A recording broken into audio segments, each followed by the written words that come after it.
is Shop Talk, baby. This is the show where it's okay to be you. We're talking from Yale to jail and from the church house to the pimp house. Nothing's excluded on Shop Talk. So if you don't have a phone, I suggest you borrow one. Call in and voice your opinion live every Saturday morning from 10 a.m. to 12 noon. Yeah, that's right, 10 a.m. to 12 noon. Don't forget to Shop Talk with your girl, because right here, we keeps it real. Just give me the line. Just give me the line. Just give me the lights and pass the joke. What's another buckle of more? Get them in on my sides and I got to know which one is gonna catch my flow. Cause I'm in on the vibes and I got my dough. What's another buckle of more?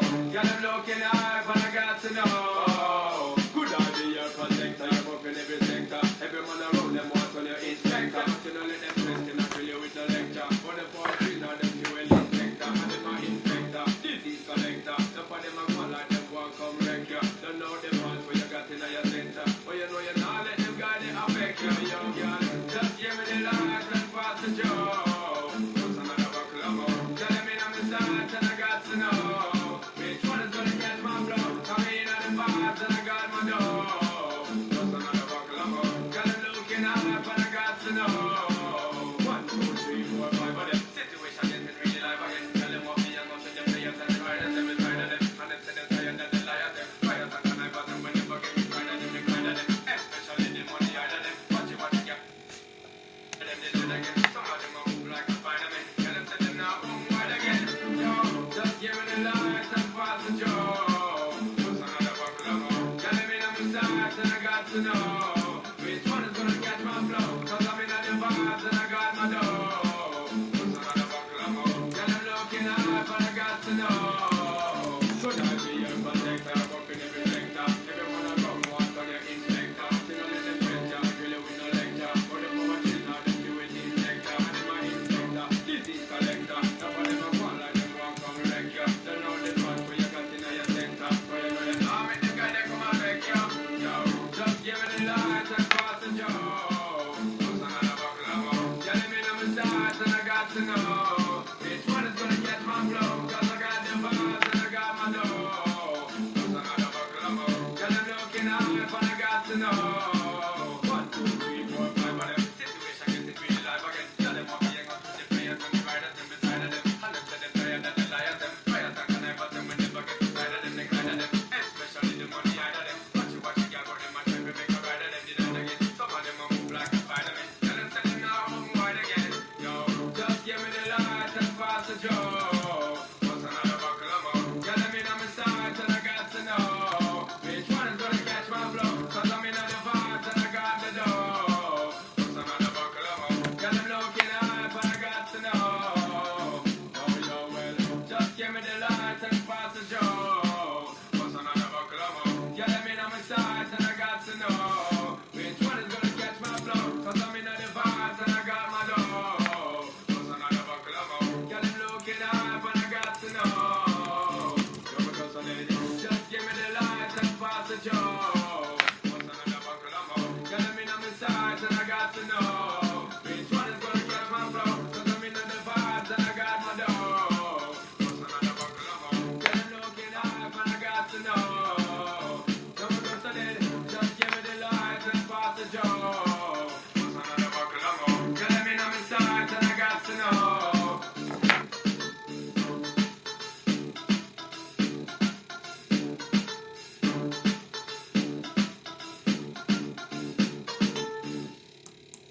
All right. Good morning, lovely people, and welcome to Shop Talk with Mel. Today's guest is none other than Art B. Me and Artie, we go back way back. Recording in progress. And man, how far we go back, Artie? Like way back, right? We go back to high school then. After Mr. Printer's drama class, you know. Man, yeah, that was... Kenny and DJ in school together. Man, listen, we had a great time. I am not gonna lie. I had such a good time back then, with the arts and them trying to take the arts out of school. I felt some type of way. Yes. When we need art. Definitely. We need the art. We need the arts. The arts are important for kids because, you have talented kids out there that need to express themselves. That's important. So, we have to keep the arts in school because you have a lot of creative kids, music, drama, art classes. Those things are important. Band, all of those things are important for our children, because, that's the way to express themselves and, and also grow their minds talent-wise. Yes. You have to express it. You know what? Speaking of arts, I went to see The Color Purple again, the musical. Did you check that out yet?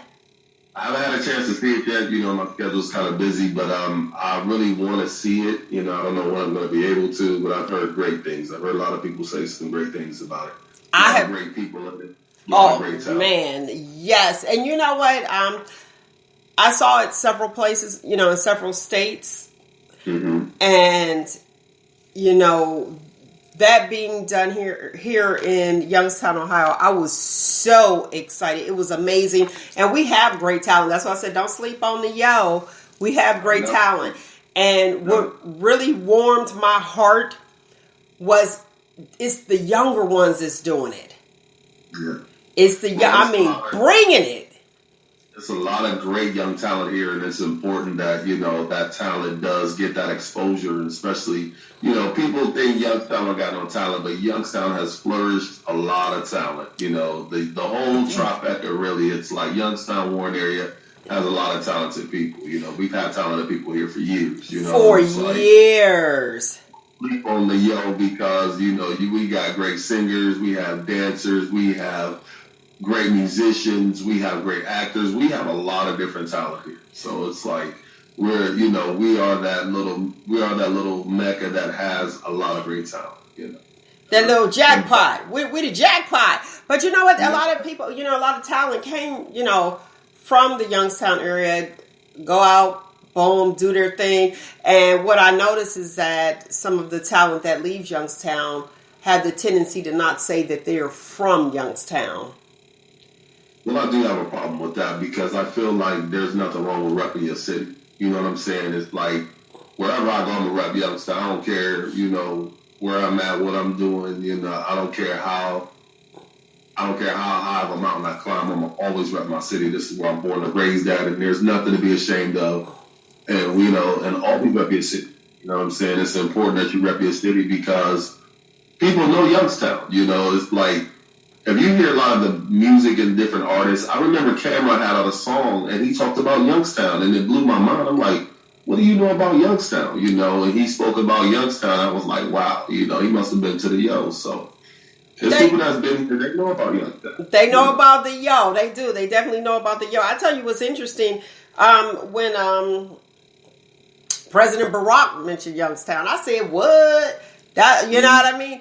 But yeah, we have greats. We got greats. And before they used to call Youngstown Little Chicago. So it was like, oh, wait, that's the bang, bang, shoot 'em up city. And now, what are we in the top 10 or something of poorest cities? You know what I mean? So I don't know what that was about. And I'm trying to look at it as maybe, once people got out there, and I'm talking like 20 years ago, hopefully people are like coming out and being proud of their city. They probably thinking that they didn't know about Youngstown. And it's, like Cleveland, Columbus, you've heard of those places. But Youngstown's like, okay, this is where I'm from. Not really. You know what I mean? The home base is here. But yeah, we pushing them now. We birthing them, okay? Birthing them, pushing them out, pushing them. You gotta rep the yo. I mean, because we've had a lot of great people come here. We've had a lot of great musical artists. We've had presidents come here. Bill Clinton's been here numerous of times, so it's like, you cannot say Cleveland, Columbus, Cincinnati without repping Youngstown because we sit in the center of everything, So, like I said, a lot of talent has been here. A lot of big name artists have came here and done concerts, and there are a lot of epic events here. So, I mean, how could you not represent Youngstown? How can you not put Youngstown on the map? Right, because we had even they had the new rap artist that was coming out at the our convention center. But remember when we had the Star Palace? Oh, no doubt. Yeah. We had the Palace. We had Heavy D, Salt and Pepper, Fat Boys. I didn't miss a concert. The UTFO crew was at the Elks. I was like, with Roxanne. I was up in there with my little feet on. We had so much fun, and it was people that actually said, "Hey, let's do this for the youth," because that was amazing to me. It was like, okay, let them have fun, because all of that was crazy. Kid and Play, getting the opportunity to open up. You was at Kid and Play concert. I was there. When Kid and Play came. Me and my cousin went to go see Kid and Play. That was cool. I mean, Stamp Auditorium was packed, and that was just a great time. But like I said, we've had so many different artists here. Like I said, back then, when it was like the early 90s, it was all about having a good time, and that's when, it was fun to go and do concerts. And that was the 80s, though. Yeah. That, with Kid and Play and Salt and Pepper, Fat Boy. Early 90s. Yes, it was. That was in the 90s. I remember being there. I thought that was like the early 90s. I wasn't in school. I was still in school. But I don't know. But anyway, I think it was like, it might have been 90. It might have been 90 or 91. I was out of school. It might have been 89, 90, around there somewhere. But I remember going to that concert, and that was pretty epic. And me and my cousin had a lot of fun. You know what I'm saying? So. And the variety shows, the talent shows. Yeah, we did a lot of those. We had Destiny in high school. Me and my boys, we had a group called Destiny, and we played.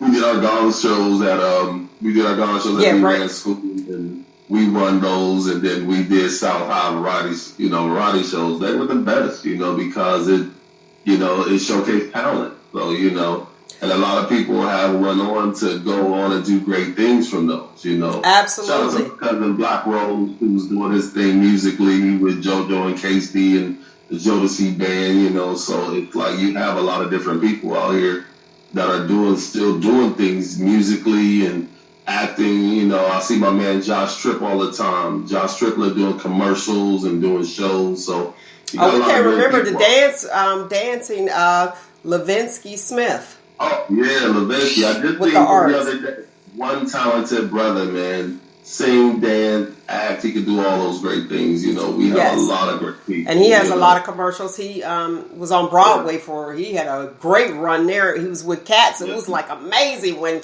Cats came out. It was like, Levinsky is there. It's just a lot. And he has a lot of commercials. Mm-hmm. You guys got to just Google Youngstown. That's what they need to do. Talent from Youngstown. Boy, the Google search would be like, wait a minute. We behind. You know what I mean? Doing it, but yes, I want to give a shout out to Travell. Amazing. He was the director of The Color Purple, and like I said, I saw it last night. I was so happy. It warmed my heart. I had an amazing time. The talent was amazing. The ensemble was amazing. Everything was so perfect, and I just loved it. I was like, that's it. And the musical director was Mazzarell. A great talent. And just seeing the younger people and not just older ones, like, this is what I did, this is it, you know what I mean, and this is what we're doing. And shout out to you, Marty, because Marty's older. I was with him at the Playhouse, Youngstown Playhouse, years ago, and he had a part in there too. But it was just like this is the new, this is it, let's do it, let's see what's happening. And seeing the talent and skill that they have, and how, and I seen him work with, some of the older ones as well, older talents. And I said, there's iron sharpened irons. There's so many times where you have the youth coming in, and some of the older people feel like, or seasoned folk, I'll just say that, feel like, no, I didn't have a part, and then I'm not partaking, or I won't support, or wait, we don't want to do that. You know what I mean? I just love to see their minds flourish and their imagination go, and know that they can be bigger than their city. And that's why I wanted to go. Now let's get, did I introduce you yet?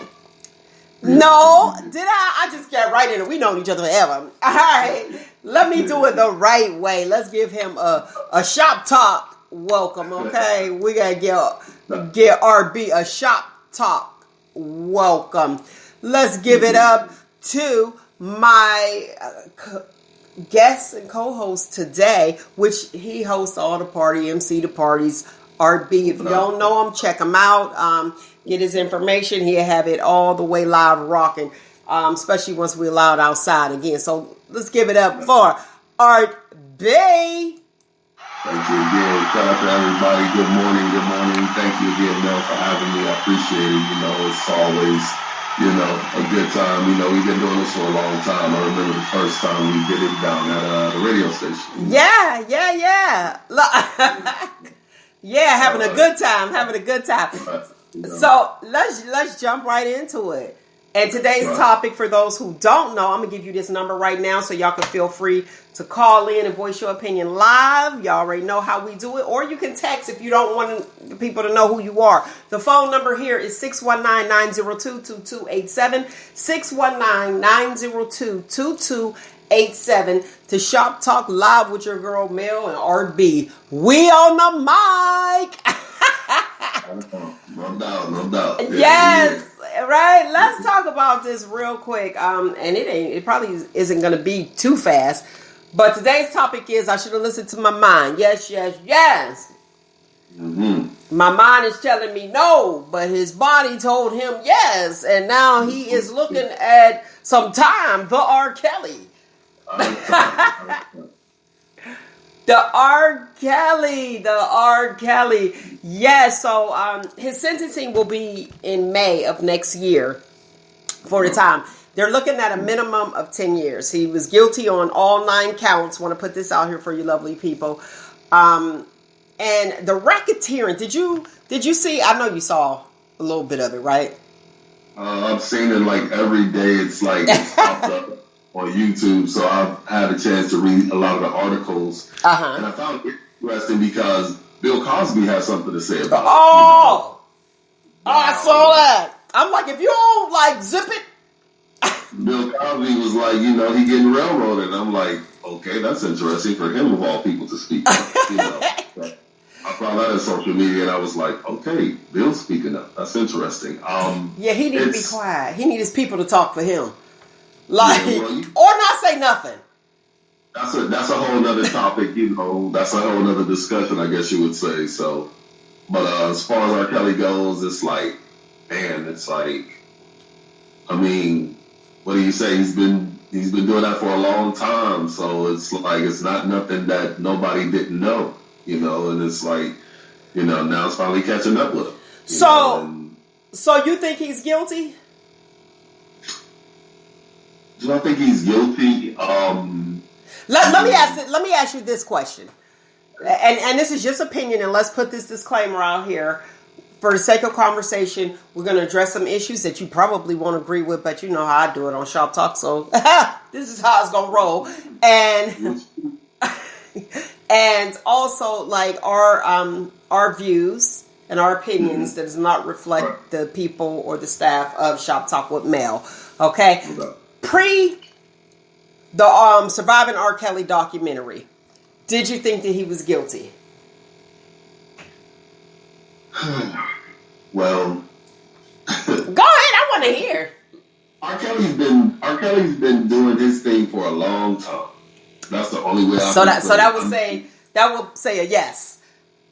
I would say, in my opinion, the way the evidence looks, and I never really watched the Surviving R. Kelly series, so I didn't really get into that because it's like, he's been doing the thing for a long time, and it's like it's been in and out of the news, so it's not like it's not reported, so it's like, even with excuse me, with the whole Aaliyah thing, what I'm saying, it kind of started back then, and it's been well known for a long time that he's like underage women, underage girls. So it's like, it's not anything new, and I've seen people talk about how, well, what about the parents? How do the parents let their daughters, do these things and go with them and things of that nature? So it's just a lot of different things that have, transpired and came to light, people, his people talking about him and you know, things of that nature, you know. So it's like they know for years what R. Kelly's been doing, you know. It's not nothing new, you know. Okay. In my opinion, the I'll say this. I'll say the cards are stacked against them. Okay. It's not about no railroading. It's like, come on, you know what you've been doing, you know. Okay, now let's break this down a little bit. Let's break it down a little more deeper. My opinion prior to the surviving R. Kelly, I thought that there was some issues in there. You know, I was like, oh, okay, he like younger girls. That's not a good idea because we know it has been going on for years and it's not just with him. Then after I watched Surviving R. Kelly, I said, this is a lot of women. Now, the sex tape, like I tell people, my first porn was watching that tape. I didn't have it. I didn't have it, so don't get me for child porn, okay? I ain't want no parts of it. But I was like, oh my gosh, that's like you could tell that she was a little girl because I needed to see that, you know. And I said, now that's a little girl, that's not okay. And him videoing it was just really odd to me. Like, why would you even video a little girl? Or, you know what I'm saying? Like, you didn't know that she was a little girl. I mean, I looked at the child's breasts. Like, her areolas wasn't even fully developed. You know what I mean? But the, look, my first porn. my first sex tape I saw was that one. Isn't that terrible? I seen the tape and it was quite graphic and it was like a little girl. She looked like a little girl. Yeah. I mean, clearly. Then I saw Surviving R. Kelly and I saw that music teacher. I believe she was the music teacher. And when she spoke on there, I said, okay, this is an ongoing thing. And then as I was reading different articles and, you know, from before, I said, okay, Chicago know this, but they don't want to just bring him down. They know that he liked little girls, trolling the high schools, the whole nine. Now, I remember being in high school, and there were the old cats that we used to be calling them pimps. I used to be laughing. You know, they come pulling up, and you saw some of the chicks that was going with these pimps. I was like, oh, they grown. You know what I mean? I'm still looking at the cat with the jerry curl with, you know what I mean, parachute pants. You know what I'm saying? Wingtip. Not somebody pulling up in the... Yeah, that's been going on for years. I remember in high school, you know, teachers was messing with students, you know. Oh, for real? Yeah, and women. So, you know, it was a lot of that going on. But by him being such a high-profile person, you know what I'm saying? Like, of course, you know, it's like kind of a tip the scale type situation, you know. Chicago, you know, you got some people that still rocking with him. You know, I heard that on the radio the other day, and, you know, they was like, well, I ain't gonna stop listening to his music. I mean, one of the greatest musical artists of our times, you know, and it's like, but still, he's still a human being. And there is a thing that is called right and wrong. You know what I'm saying? And there, you know, you make choices. You know what I'm saying? So he made his choices. He did. He did. You know? He definitely made his choices. Now, I want to go into that a little bit more because, yes, he got caught. Am I happy he got caught? I was having a conversation with someone and they were talking about the trial, you know, because they, you know, they told you some of this stuff because remember, no cameras or anything was allowed in the courtroom. But they said it was so graphic. Now, some people, they in the freaky stuff. Some people are in the freaky things. Now, here's my thing. For the sake of conversation, minors off limits. That's just me. Minors off limits, even though we know it has been going on for a long time. We talk about Elvis.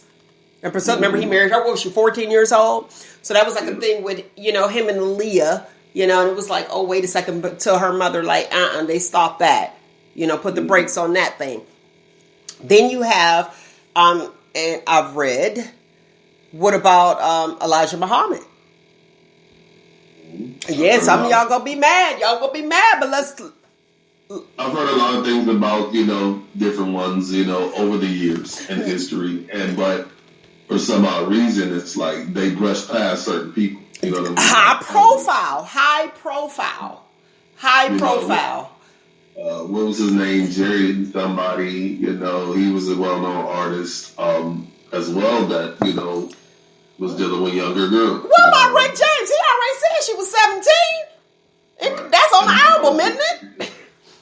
My whole thing of it is, it's like, I feel like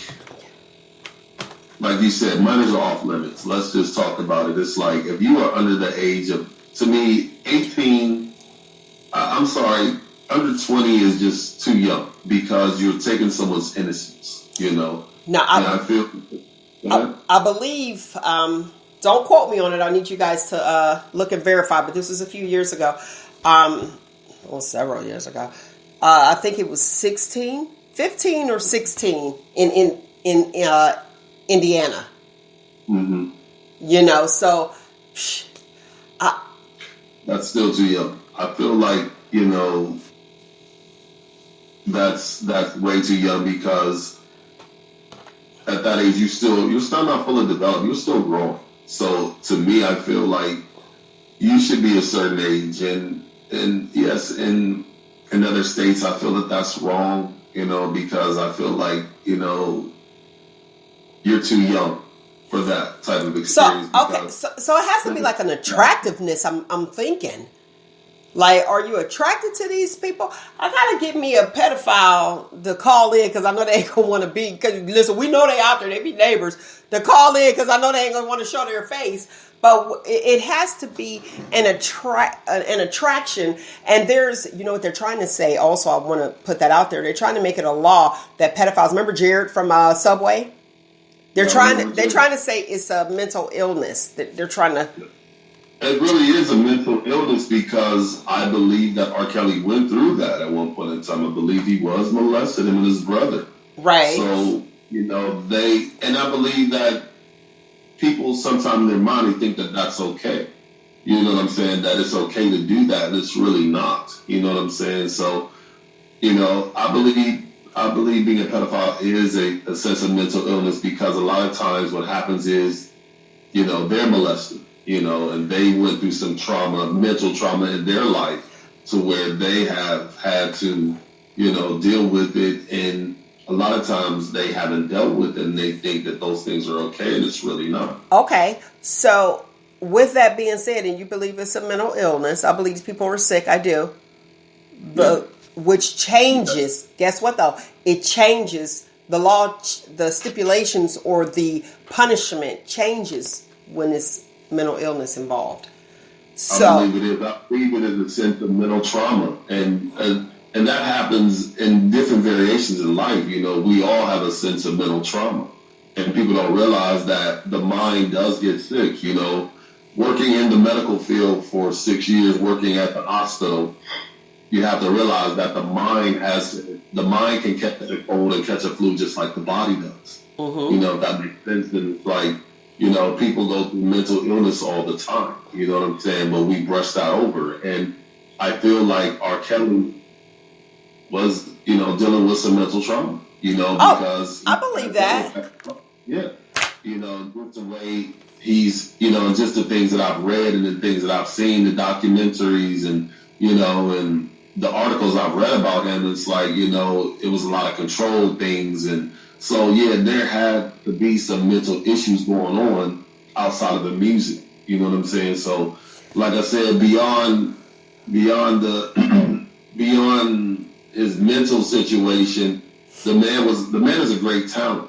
He is very talented musically, producing, singer, songwriter, all those things. But yet and still, I believe that he has a lot of torment, because you can tell by his past and the things that he's done.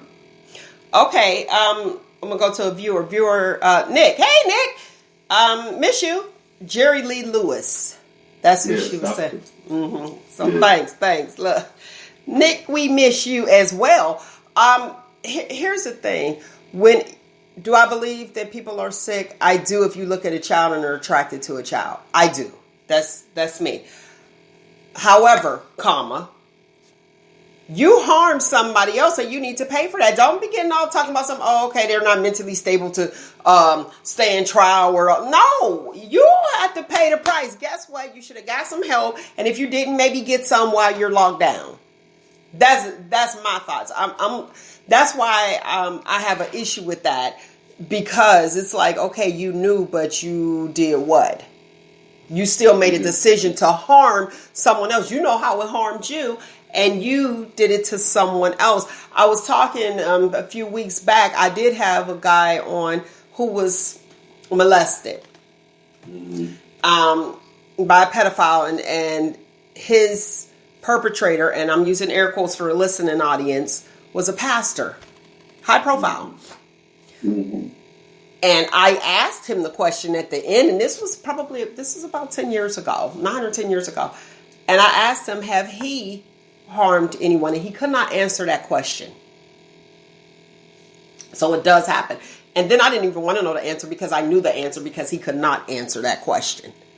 So I don't know what happens. Thank God I haven't gone through it. It's just like, and I don't want to be in their mind, but I do ask those questions, like, what's really going on? And did you seek treatment, and did the treatment help? What do you think would help better? You know what I mean? What do you think would have helped you? You know what I mean? So that we can implement those things and bring, you know what I mean? Like, okay, this happened to them. I'm older. Let me say this to the younger people. This is what helped me. Maybe this can help you. That's just my thing. Well, go ahead. The thing of it is, it's been going on for years. It's been going on for a long time in the Catholic churches, and and different other things. Different other entities has been going on, and it's really sad, and it's really, like I said, it's a mental issue. It's mental trauma. You know what I'm saying? Because if you think about it, if it's happened to them, then what happens is that they think it's okay for it to happen to somebody else, and then it just kind of it's like a germinating seed. It just keeps on growing. And so the thing of it is that it's like somebody has to sever that tie, or cut that, or kill that particular seed, because nobody's trying to get help with it. So now you have to look at, you know what I'm saying? It's like, why was anybody trying to help R. Kelly? Know what? From the interviews, and even before Surviving R. Kelly came out, I think it was like a bodyguard or cousin, whoever it was, or a brother. Somebody told him, they were trying to talk to him. I think he was, how you have serial killers? I think he's like a serial molester. And I believed that he was guilty when he did... Well, actually, even listen to some of the stuff, I'll tell you. When he did when Gayle King interviewed him, now I'm not some type of lie detector specialist. When she asked him about sex with underage women, please go back and look at this after the show, though. This is what he said. I don't want my glasses to fall off. No came out of his mouth, but yes came from his head. Mm-hmm. And go back, and his yes was like he was trying to say no, but it was saying yes. I said, now that's a liar. Look, I was like, he told the truth. And then another thing, you video it. Why would you video a young child? You wanted to get caught.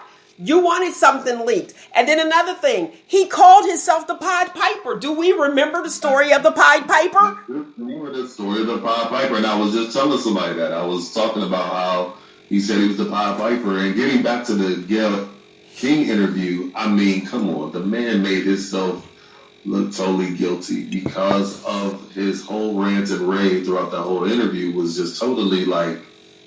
Probably trying to be upset, like, how dare you? You know what I mean? I seen Maury enough times to kind of be like, no, Maury, no. And then a lie detector determined that was a lie. You know? Come on, but all he was doing, it was just so over the top. And to me, it was like, okay, yeah. I mean, that interview played in my head for a long time. I'm like, come on. It played. You know, he was an unaware liar. He should have never done that. And when he got up upset the whole night, she was just chilling like, psh. But when she flat out asked him the question, this is what he said. No. Absolutely no. I was like, he said yes. Body language is something, y'all. Body language is powerful. Body language will definitely tell on you, you know. And of course, he was not I don't believe his people actually, like, you can tell, like, when you have people around you, you know, because a lot of those stars do, you know, representation, whatever. They tell you, look, make sure you do it this way. Make sure you say it that way. Make sure you handle yourself this way. Make sure you look straight ahead, you know. And when you don't do that, you know, like I said, you know, you come on national television and you do that, you know, the people kind of look at you and go, I believe there's something wrong here. Right. Because like you said, body language tells that. It definitely does. Let's go to a viewer. Viewer said all that money he could have any woman he wanted, but he chose children. Yes. And you know what I believe? Him having all of that money. Let's be realistic here. All right. Realistic, 100%. You work for someone. This is your job. Right. You can tell that person 1,000,000 times over what's wrong. You can tell your boss that's not, if they're approachable. So that's first. Right. This is my livelihood. Am I going to get terminated if I say this? This is what he wants. This is not right, dude. You shouldn't be doing that. Get out of here. You know what I mean? So do you find another job? And we know it was, you know, sparse back then, you know, jobs now, they hand over fist. Here you go, you know? And it's like, and right. And you're with a celebrity. You're with the guy. So you're working with R. Kelly. So do you tell him no? Do you turn him in and quit for somebody else who brought their child to him? But here's the thing about it. R. Kelly has so much control of everything. That's who's signing your checks. You know, so it's like the control that he had, you know, with his people. It was like, you know, in his articles I've read, you know, where he was like, you know, you got ridiculed about any and everything. And I have even seen a recent interview with his ex-wife. Oh, man. Who? That girl, Andrea or whoever? Yeah. Go ahead. Which is a whole other topic and a whole nother. We gonna get to her. We gonna get to her mess. So yeah, so that's the whole thing. It's like the control thing because he is the man and he is a megastar, you know, in music. So of course, you know, when you get with those particular people, you know, they have those rules. You know, you can't say this, you can't do that, you can't do this, you can't do that. So it's a number of different things that go on. You know, it's like, you know, my whole thing is, you know, they have confidentiality clauses, non-disclosure clauses. You know, and she was a dancer. Yeah. She was a dancer, so she was in the camp, so she kind of knew how it was rolling. Oh, yeah, exactly. And Phil married him, you know, et cetera, et cetera. So it's like, when those people get in that situation, you know, I believe that they get starstruck. You know what I'm saying? Because they're like, well, I'm with this person, so he's paying me this and this and that, you know. So, you know, it's not no joke. You know what I mean? So it's like, man, it's just crazy. You know who I have mad respect for? Sparkle. Sparkle. Yeah. When she's like, that's my niece, like, no. You know what I mean? And her, you know, her career, they said, didn't take off, but we knew. We definitely, you know what I mean? We knew who Sparkle was. Yeah. Yeah.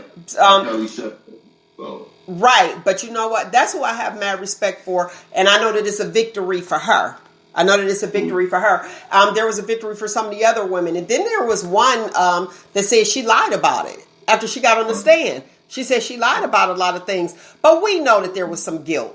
I mean, and like I said, I knew, hey, they go to company. And I knew that there was going to be some type of issue. It's hard to hush a child, honey. Look, you know that. Walk into the room. Okay, here, let me do this, and then I'll continue. All right. My thing is, she knew what he did prior to. I can see your face. See, body language is something. I can see your face. I just muted you. It's okay. I'll carry it. And then after she goes on and she kept her married last name of Kelly so people could know who she was. So I thought that she was just out there like as an opportunist, honestly, during this time. Do I believe that she had experienced some of the things. She said that she didn't, and she didn't know. He kept that from her with the other people in there. She wasn't allowed in the studio or anything like that. And I said, or, you know, in the studio or him with the other women at all. I said, okay. But now she's on there talking about this is her children's legacy. Now you worried about your children? Like, come on. You know what I mean? So it's like, give me a break. Let me know when you have to unmute yourself once you're clear and the room is quiet again. You can unmute yourself again. But I just felt like now you want to sit there and say your child's legacy, this is what's going on. I just feel some type of way. I just feel some type of way about her. I'm not feeling her. Not at all. So I just think that she just took advantage of that situation. Some people are saying they're saying that now Aaliyah can rest peacefully. I didn't know Aaliyah was having an issue. I didn't know that she was actually having an issue at all.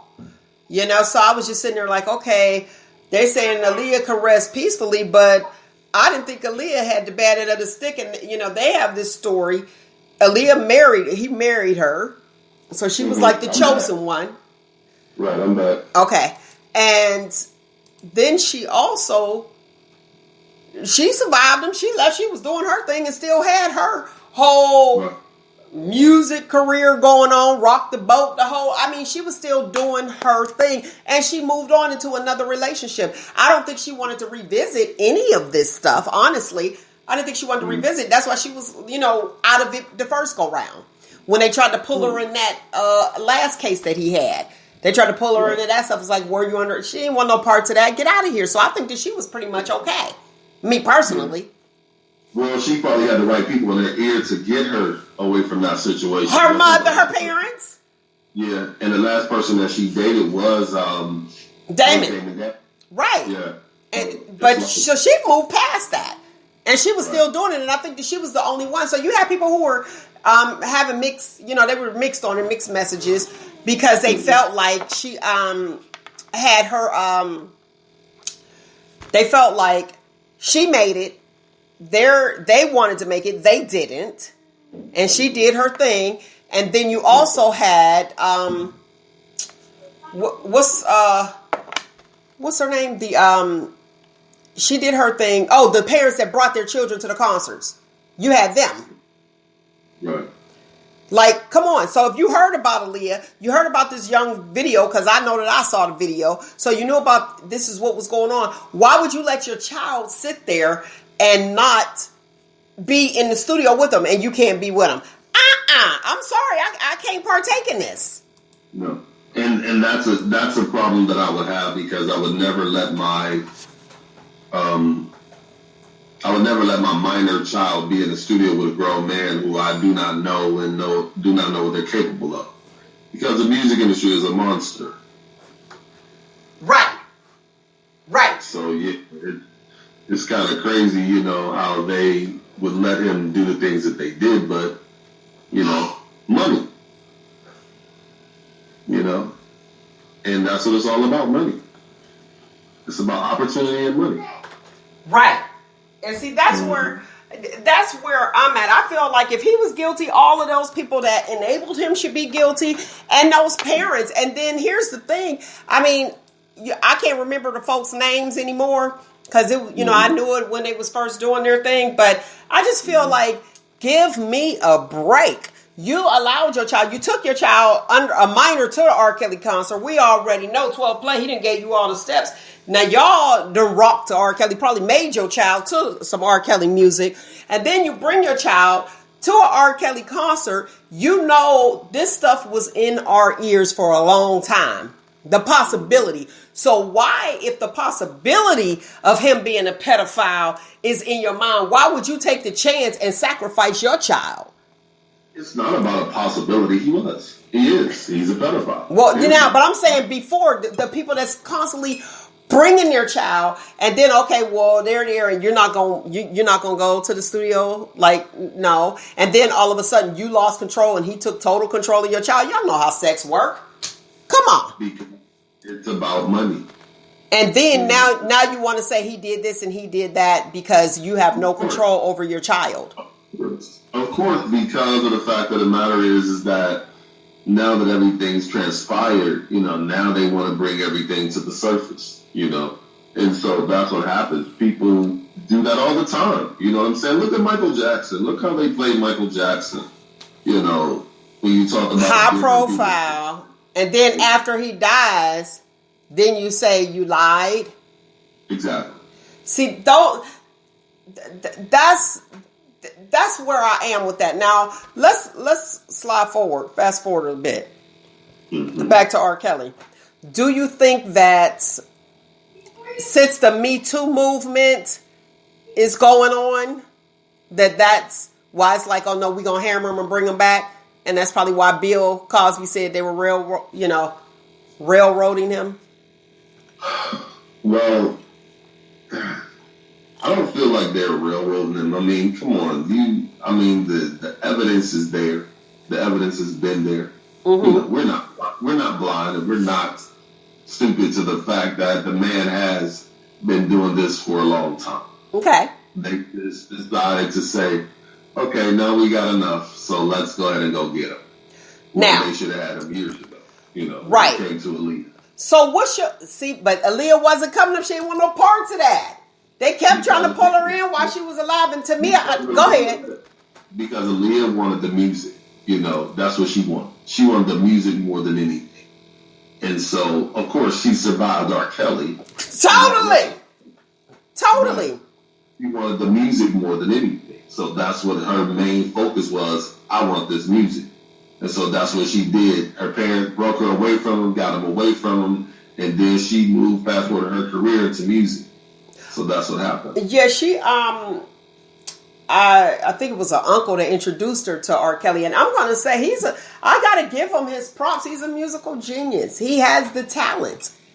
Right. But there's so many artists, so many celebrities out there that have a talent, an excellent talent, but they got some other stuff at the house that people don't really know about. It's like, come on, man. The music industry have been doing crazy stuff for years. It's so many different people that have been doing different things. So it's like, it's not nothing that's not new. It's just some people you know about, some people that you don't. You know what I'm saying? So it just depends on the moment. So that's what happens. Now, see, we used to read about the information the information I used to get from the celebrities was out of the Right On magazine. Right On magazine. Now with social media, and you could just reach out and touch or communicate with your celebrity, who you're fanning off of, because I don't like to call them idols. Right. You could fan out and you could just communicate with them. So now you're seeing all of their business out there. Everybody's putting everything out. Right. But here again, this stuff has been going on. And you said just like some people, like Rick James. Remember that case he had? I can't remember. It was before way before he passed. And when he had kept the girl, I guess, for a week, held her hostage for like a week. Yeah, buying her with cigarettes and all that. Yeah. Now, he could have did like life in prison, but he got off on that part. And then he was making a comeback before he died when off that Dave Chappelle. Remember that True Hollywood story or something other when he was getting ready to look, I see the parent face. Right here, he right up under me. Just something like, shh. Just tell them, okay. To come get him, so Okay. My little was one. That's how rock and roll. Yeah, but as far as the Rick James things goes, it's like, he was. I mean, like I said, it's been going on in the industry for years. But who going to Rick James' house? Like, trying to bring it to light. Now let's be real. Rick James, super freak. Like he's telling you all this stuff.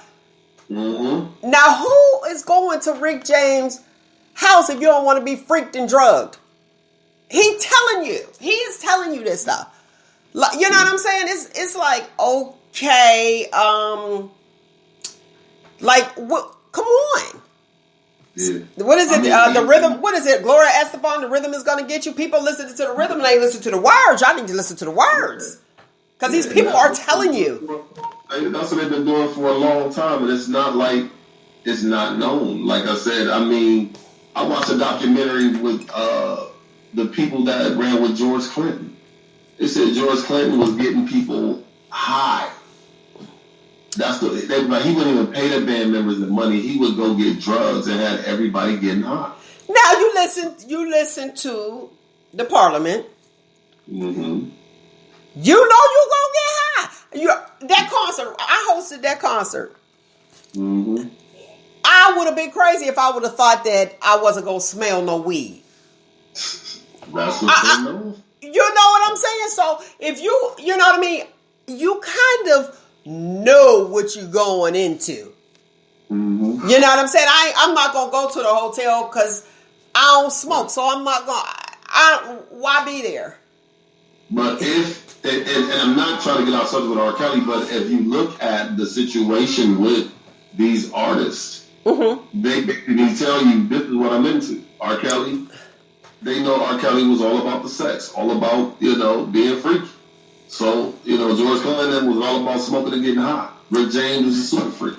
So, they basically telling you in their music, this is what I do, this is what I'm all about. I.e. So, a lot of people didn't know about R. Kelly. Right. They knew about R. Kelly. I.e. the topic of this show, the title. Mm-hmm. My mind is telling me no, but my body's telling me yes. Like, I should have listened to my mind. So, you knew it was wrong, but you still did it. Right. Well, I heard Jay Prince say this quote, and this quote sticks with me. He said, every day you wake up, you got a chance and a choice. So it's all about the choices that you make. If you make that choice, then that's what you do. You know what I'm saying? So that's what happened. So people don't realize that when you take that chance, you know what I'm saying, you're also making a choice. Yes. You have to understand that people have made those choices. They chose to do what they wanted to do. So tell me, do you continue to do when you know you can pay somebody to get off? And not you per se personally, but do you continue to do wrong when you know you can pay to get off? No. If the people, not you personally, but I'm saying, but go ahead. I feel like, if he gets off, I believe he's definitely going to continue. It's not going to stop. So he's that type of person where, if he's not seeking help or not getting treatment, he's going to do what he got to do. And he's going to find another way to do what he wants to do. But I just don't understand, I just don't like the fact, and this is my personal opinion, I just don't like the fact that he's involving minors. You are a grown man who can have, like they said, any woman that he wants. At the snap of a finger, R. Kelly can have the flyest woman in the world. Look at his concerts, I mean, there's nothing but women there. And you choose young women. That's like, why not have a woman your age? You could have been a Hugh Hefner. Maybe he looking at her vagina looking like some chitlins, and he like, I don't know. But see, you never know what goes on in a person's mind, the way that they think. So it's like you have to be aware of, what's going on with that person. Now you do have some guys, and I'm not a guy, but I spoke to a few that they are excited to take someone's virginity. Mm-hmm. And it's like, this is what I want to do. And usually they say, now I remember this, they say, whoever you lose your virginity to, they have your mind. Mm-hmm. So that, that's pretty much how it works. It's like you never forget your first time. You never forget the first person that you've been with. That's something that you hold on to forever because that's your first time. So that's your first experience in that particular, I would say, well, I won't say particular, but your first sexual experience is something that you never forget. Let's talk about it. You know, Okay. it's like you always will remember that. You know, you remember the person's name, the place, where you did it, how it was. You know, so it's like that's something that you don't forget. Now, that's something that always will live with you. Now, I'll tell you one thing that I was surprised with. I was surprised that it only took 9 hours for them to deliberate, for the jurors to deliberate. That's kind of like, that was kind of a shock too. I'm like, okay, it really took that long and all of that's going on. So, yeah, it's something else. Now, the racketeering. The racketeering charge, it kind of just threw me. It threw me because me personally, I feel like a lot of people actually just kind of like, they saw Surviving R. Kelly. They saw all these, he was in the media over decades for the same thing. And it's like, okay, yeah, get him. But when you look at the charge and you're actually a juror, you have to look at the information that's given to you at that moment and what they're being charged with. But me personally, 9 hours, I said, oh, they took everything. Like, yeah, they need to get him on everything. 9 counts, 1, 2, 3, all of them guilty. Of course, he had his mask on so nobody could see his response. But like I said, I believe that he really wanted to be caught, just like they do, like the serial killers. They leave clues and stuff like that. I be watching some of those shows, and he just told it. He told it. And it's like, and it makes me wonder about those parents as well. You brought your child there. Do you know the story of the Pied Piper? Listen to what this man is saying. Like you said, in the music, they're telling you exactly what's going on. And here you go. So here's parents. Here you go. Take my child. Yeah. Come on. Because that's just all the way wrong. You know what I'm saying? For you to allow your child to, because of this person. I'm like, where's your common sense? The common sense is saying that. And it makes me wonder if they were like, well, how's your daughter doing? Oh, and she with R. Kelly. Were the parents starstruck? Yeah, so it's a lot. It's very complicated, but it's really not complicated because when you listen to the fact that this man has done all these different things for years, you know what I'm saying? It's crazy, you know what I'm saying? And it's really sad that people are so starstruck that they would just do anything to get their child in that situation. Now, I will tell you this that's really interesting. What's really interesting to me is, this is why I think he lost the case, honestly. Guilty on all 9 counts. When his attorney had the nerve to quote the Reverend Martin Luther King Jr. Now, what you want to put them in the same sentence for? I said he lost. I was like, his attorney working for the other side. Because I read that. Now, that right there was just really not an intelligent move. Because at all. King and R. Kelly. So, yeah. No correlation at all. At all. Honestly. Not at all. It was just really, really different for me. And I was like, yep, he lost that case. When I found out, man, listen, that body language is hilarious. Y'all laughing at that body language. The viewers probably looking like, yeah, they go to body language. I'm trying to get my kids out of here. We was doing good. Go get your brother some milk. Get him some milk. But, yeah, his whole, active father to the listeners and the viewing audience. That's all right. It's all gravy. I know how it is, but that's good. Parenting. You got to parent at all times. And the interesting thing with parenting is you never know how it's going to go. Yeah, it's crazy. Yeah, you never know how it's going to go. All right. Go ahead. Did you want to say something else to that? I just wanted to say, with the attorney quoting that, I just feel like that was just not a good move. And I don't know where that came from. That came way from left field. Yes. And it makes no sense, but I guess he thought that would help. But I'm like, that wasn't the most intelligent decision.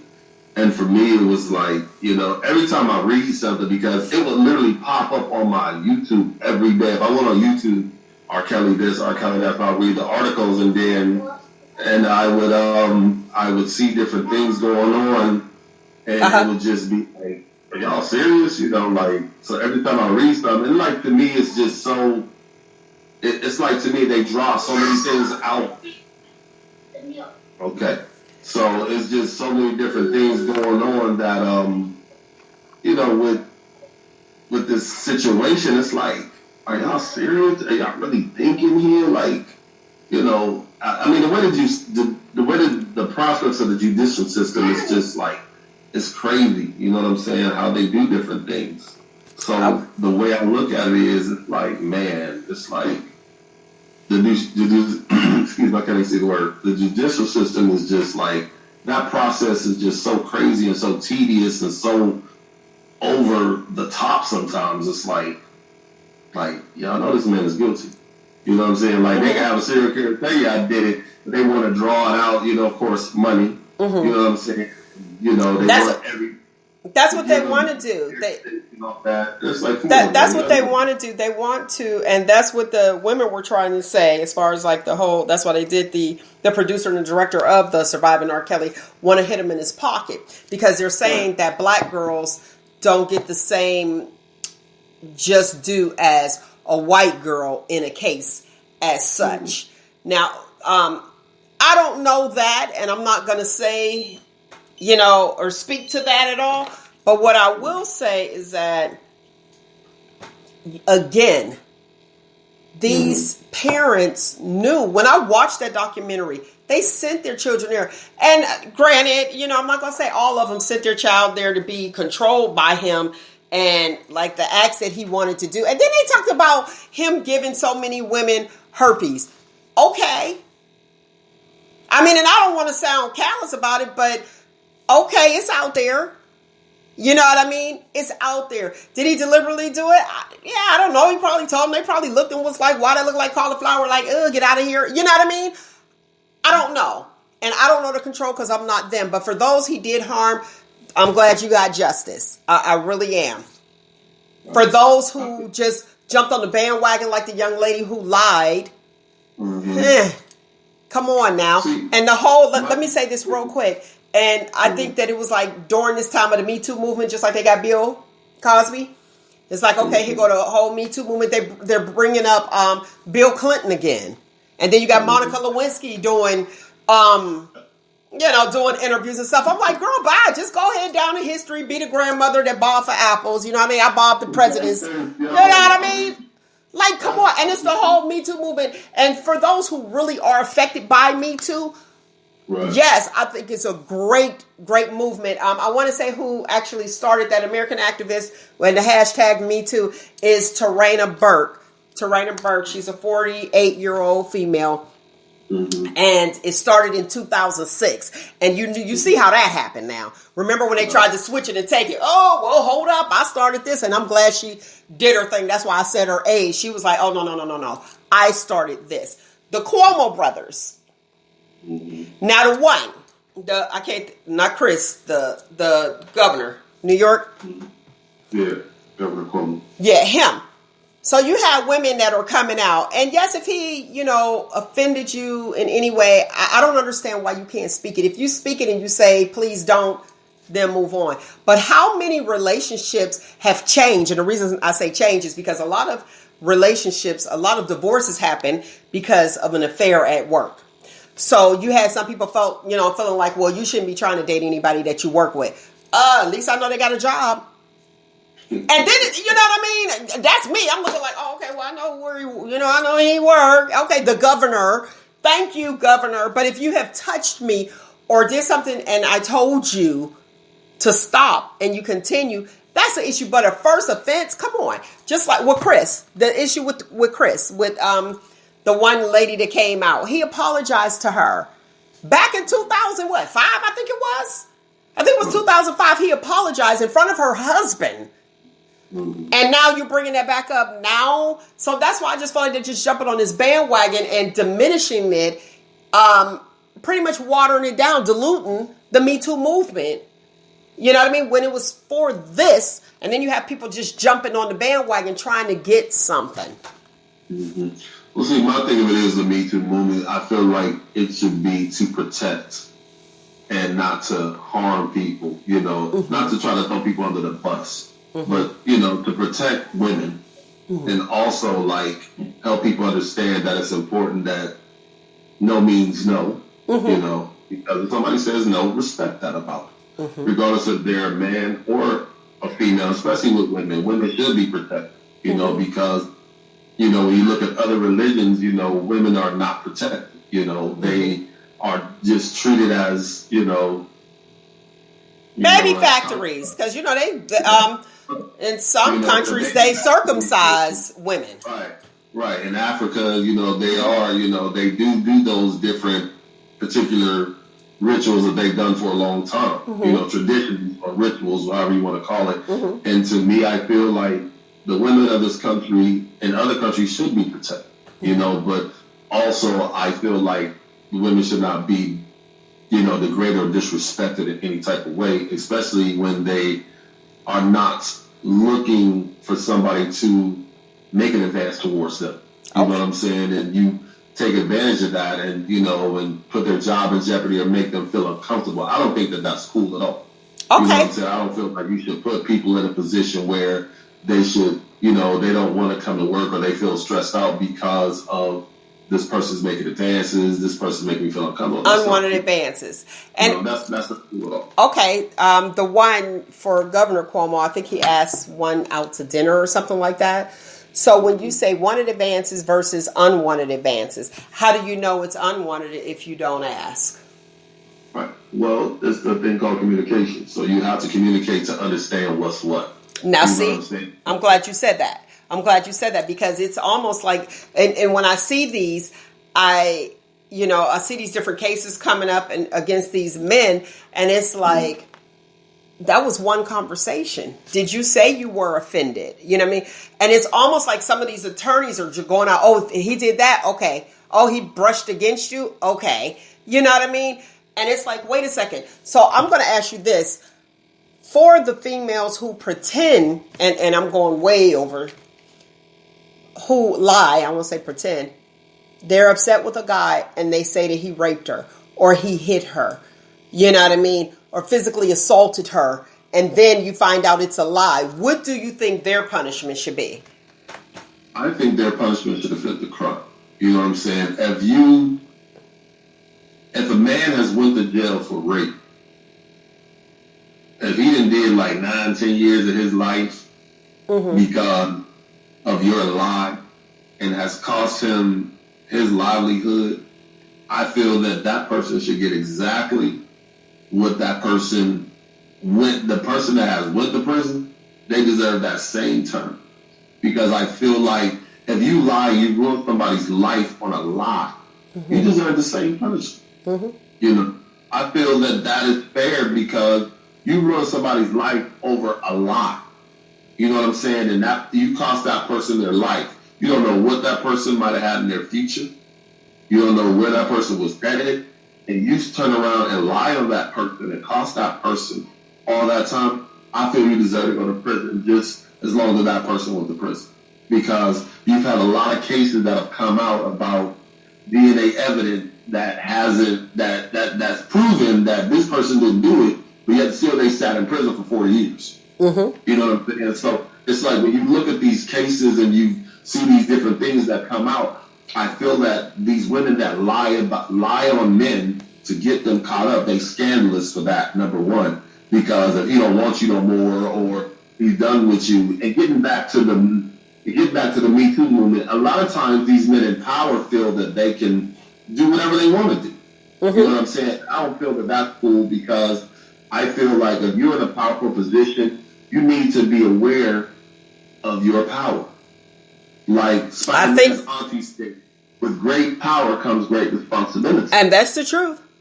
So and that's the truth. Be aware of the power that you have, so you can't just go out and abuse the power. I have a problem with people that abuse power. Yeah, what is that? What is that? Too much is given, much is required. Exactly. So it's like, to me, that when you are in a position of power, it's like you have to be aware of your power. Because a lot of times people take advantage of the fact that, well, I have power to do this, I have power to do that. Just because you're mortal doesn't mean that you can act immortal. And a lot of times people do that. They take they take their position and they use their position in ways where it shouldn't be used. I.e. the big head. Yeah, they have an ego and they let their ego take over And that's how a lot of people are consumed because of their ego. You know, and my whole thing of it is, in R. Kelly's case, I believe that his ego has consumed him and has also cost him. Because to me, in my opinion about R. Kelly, this man should have been still making music. He should still be producing. He should still be touring because he is definitely that talent. R. Kelly is one of the greatest singers of our time. And the reason why I say that is because when he came on the BET Awards one year and he just sang a cappella. Oh, he can sing. The man is vocally incredible, but you let your personal life consume your talent and your business, and now it's costing you. Yeah, it overpowered him. Because you're letting your, as they say, you're letting your little head think for your big head. Now, they said that he was having those issues even in school. Like I said, I went back to, I want to say it's his music teacher, but she was speaking and she saw it. Mm-hmm. And so he had a lot of warnings, and then it just the power. But here's the thing, if there were warning signs then, why wasn't he getting the help then? You know, why wasn't somebody... You know, he paid some people off. He paid some people off, and I don't live in Chicago. You know, they running that mayor to death. You see how she looking these days. You know what I'm saying? So, but they had a bunch of cases in Chicago. He still has to face charges there as well. And I guess he was just paying it. And then by the time he got, all the way out here, we know. Right. And it's like, oh, man, so, but you know what they say? What is it? The bigger they are, the harder they fall. Yeah. And sometimes it'll let you, get yourself all the way up there. Okay, boom, we'll make an impact. And knock you right off the mountain. That's what happens, and like I said, with him, a great talent. I can't take away from the man's talent. The man can sing about anything. Anything. That's anything to make it a hit, but it has cost you. It has cost you your livelihood. It has cost you your life. It has cost you your legacy. And it's really sad that that this is happening. It's really tragic. Especially me as a black man, I feel it's a tragedy because here it is again, another one of our black men down the drain. So for me, it's like, it bothers me. So it's like, I hate to see another black man, being burned at the stake, but he did it to himself. You know what I'm saying? And it's like, when it's one of our own people, because I'm big about our people. You know what I'm saying? It's like a lot of things that have went on with our people is just really sad that people have to go through these things and go through these situations. But when you have mental trauma, and people are not looking at that. When you have mental trauma, you have to be aware. Mental illness is real. Mm-hmm. You know what I'm saying? Definitely I feel is. like being a pedophile is a mental illness because of the things that they have went through and dealt with in their past or in their childhood. And a lot of times we, and I'm just going to say it, we as Pan-African Americans, I'll put it that way, that we always brush over mental illness, but now it's even more prevalent now with all the things that are going on in the world. You know what I'm saying? Yeah, we do. We do kind of keep that in-house because, you have that, even we didn't really have people, we didn't put our people in the hospital if you look at our culture. Right. We had people up in the room, like Soul Food, Uncle Pete. Oh, he up in the room, boom. And usually you had that, and I'm using air quotes, so don't get me Soul Food producers and stuff. You might have Uncle Pete may have messed with this person, or you may have Grandpa or Uncle so-and-so mess with this person, and you just kept it quiet. Yeah. And it's like, okay, and move on. Like it didn't happen. Incest has been going on since slavery. Mm-hmm. You know what I'm saying? That's not nothing new. You know what I'm saying? That's been going on in the family, and people have brushed over it. They've swept it under the rug, and it's not cool. That's why I was thinking with that whole, and I'm not making light of trafficking, and I'm thinking that it might be, they say black girls don't get the same justice as white girls. And it could definitely be, our history comes from us being kings and queens. So I don't want to just start on the whole slavery thing because that's what we're taught just right there. No, that's not our history. We come from greatness, right? We come from a land that was rich in resources. Absolutely, but and this is what I want to say. So when you say slavery, you go back when we were sold. Mm-hmm. And then you even go back watching The Color Purple, since that's a lot of people saw the musical, but a lot of us saw the movie. You saw that when he won't see Lee. He was like, I'll take, what was it, the horse or the cow? He was like, well, you take her, I'll give it to you. And not justifying R. Kelly's situation in no means, but you go with the trafficking, and it is illegal. You know what I mean? And like the racketeering, like it's a whole ring of thing, and this is how it's going.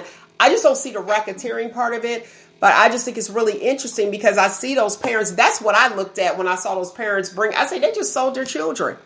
Well, the racketeering part of it was more or less dealing with the bribery. You know what I'm saying? What bribery? Because he was bribing people he was bribing people. He was trying to keep people quiet. Well, he paid them.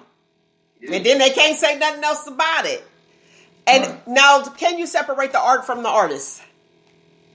I believe that you can. You know what I'm saying? Because, music is still music. You know what I'm saying? Like, no matter what he's done in his personal life, like I said, his talent is still amazing. You know what I'm saying? So that's what I look at. He's still an amazing talent beyond what he's done. You know what I'm saying?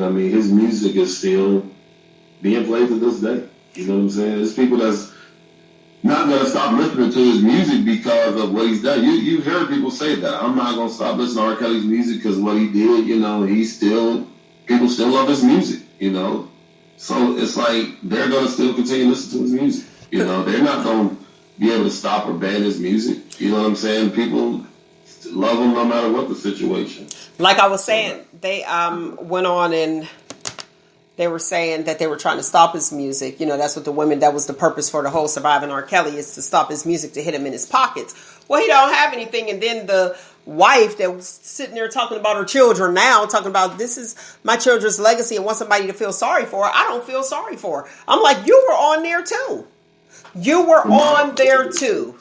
My whole thing with it is that feeling sorry for her is like, you knew, you know what I'm saying? You knew what you were getting into. You know what he was about. Like, she was talking about walking on eggshells. You know what I'm saying? I'm like, you're walking on eggshells. Why? You had a choice. You had a choice. But you didn't want to give up the lifestyle. Right, when you had a choice. You saw the lifestyle, you saw how he was living, but you also know what he was living and how he was living. You know what he was doing. Now, how many females are in abusive relationships because they don't want to leave the lifestyle? Tons of them. Because they look at the money, they look at, what they're losing, but yet and still they want to live in that lifestyle. What movie was that Tyler Perry had did where, Blair Underwood was the abusive husband, the abusive fiance. What was that called? I forgot the name of that. That's the name of that one too, but and it was another one too. It was another one where, remember, he put her out and was dating somebody out the job. I can't remember that one. I can't the name of it. Diary of a Mad Black Woman. There you go. That one. So women, it's like you have a choice. You know what I'm saying? So it's either you run or you stay. And it's like a lot of times they choose to stay because, of what they lose. You know what I'm saying? I think he did another movie that says I could be bad all by myself. You know what I'm saying? So it's like, I would rather see somebody walk away than lose their life or be in that mental trauma forever, because basically when you're in that situation, you mentally lose it. Yeah. You mentally lose yourself and you get depressed and you start dealing with drugs and alcohol and all kind of other things to cope. So you have to be aware of the mental trauma, and it's sad because I don't like when people pacify things. You know what I'm saying? Mm-hmm. It's like, people sugarcoat things in a way where, oh, you'll be all right, it's okay, it's nothing. And you do that. And then when something really happens, then it's like, oh, that really happened. No, because you didn't, you're not paying attention. You're not giving that person that, the attention they need or that help. Mm-hmm. You know what I'm saying? Sometimes people cry for help and people aren't listening. Oh, they all right. They good. They ignore it. And I don't think that that's cool. You have to pay attention to people because, suicide is at a high rate. You know what I'm saying? And we're losing people every day, Mm-hmm. And it's bad because, people aren't paying attention. Mm-hmm. They think it's okay and it's really not, and it's just really sad, Mm-hmm. But as far as R. Kelly goes, yeah, he's going to lose some time. He's going to be singing a whole lot of Jailhouse Rock. Listen here, he going to be writing like a mug. He is going to be writing like a mug on walls, putting out his next hits. Yeah. Putting out his next hits. Let's talk about what's going on with some shop topics real quick. Trump had sued Omarosa. Hey, Youngstown. Look, Youngstown. Listen, he got like you bully. You got yourself. You got one right there from the yo. You know what I mean? We know her as Oni, but I will say that name Omarosa. It stands alone, don't it? Just one. We only know one Omarosa. Go ahead. I can say one thing about Omarosa. Like I said, I've known Omarosa for a long time. And me and her have always been cool. It's always been cordial. All the stuff that I see and hear about, see her do, it's like that's not the Omarosa. Right. But I'm gonna say this: where she came from and where she got to, it's like, it's like amazing to me because she came right off of Delaware Avenue, which we all grew up with. Yes. Grew up within blocks of each other. So to see her reach the caliber that she reached, hey, you know what I'm saying? I'm proud of her on one note, but then on another note, how you got there. Yeah, how did you get there? What did you do to get here? Because I remember when she worked with the Clintons, Man, we was rooting her on, right? That was it. Yeah, super happy about it. I remember, back in the day, modeling with her, working with her in drama club, and like I said, we've always been cool. When her brother passed, I seen her at Walmart. We talked, we chopped it up. It wasn't a bunch of like Showtime stuff. It was like we real people. Hey, Art, how you doing? Hey, I'm also good to see you. It was that type of vibe. But to hear Trump suing her, it's like, really? But listen, no. But this is the part. This is the part. Yeah, Trump is suing her for NDA for her book, her New York bestseller list. Shout out to you, Oni, big time. I'm excited. And it's a victory for her. I'm so happy. She was, for those who don't know who Omarosa is, I'm shocked if you don't, but go girl. Okay. She was his political aide and he lost. Mm-hmm. He lost. It was such a victory for her. Let me tell you how cold. It's such a victory for her. It was his campaign that was suing her for the NDA, the non-disclosure. Mm-hmm. And they didn't want her to speak on him. Which means she won. They have to pay all her legal fees, court costs, everything. So his campaign. So all those people, his supporters, the people who have $5, $10, that's who's paying her. Well into the her legal fees is well into seven figures. Mm-hmm. So those are the ones that they got to pay. So here is my next question. Do you believe us is, in our culture, the way we are, us as a people, we forgive people? Because it was a time where, let me let you answer that first. Do you believe we're forgiving people? I believe that we are. It depends on the situation. You know what I'm saying? It's like, as the saying goes, you didn't slay my dog and kill my cat. Like, I can forgive anything. I've been in situations where I've had to forgive people. You know what I'm saying? To move on, it's not that serious. You know what I'm saying? Like, as far as Omarosa goes, she's a very intelligent woman. Oh, extremely. Extremely. She's so strategic and things of that nature. You know, it's like for her to get different things going on. It's like, you know, it's amazing. So for me, it's like to hear about that, and of course, you know, like I said, when she makes a move, she knows what she's doing. Oh, always strategic. It's strategic, and I feel as far as the forgiving, I believe we are very forgiving people. We've been forgiving over 400 plus years. Right? In certain situations, I don't think we should be forgiven. But in certain situations, I do believe we should be. And you know what's so interesting? Go ahead. In a situation, you know, as far as what is forgiveness about. Now here's the thing, and the reason I brought that up is because for a moment people weren't feeling Omarosa, where it was like, no, we're done, putting her in the box with Stacey Dash, and you know, like, okay, we're done, we're not playing with you. Just like with Tim Scott. These are air quotes to the listening audience are vanilla wafers, black on the outside, white on the inside. And not that people are racist, but I think that, you know, or oh Lord, or Rachel. This is not a Rachel thing. Listen, sorry to listen to the audience. Listen, oh my God, this is so funny. This is so funny watching your facial expressions. But just stay focused, right here. Get your acting. Action, take 3. Look, action, take 3. Yeah.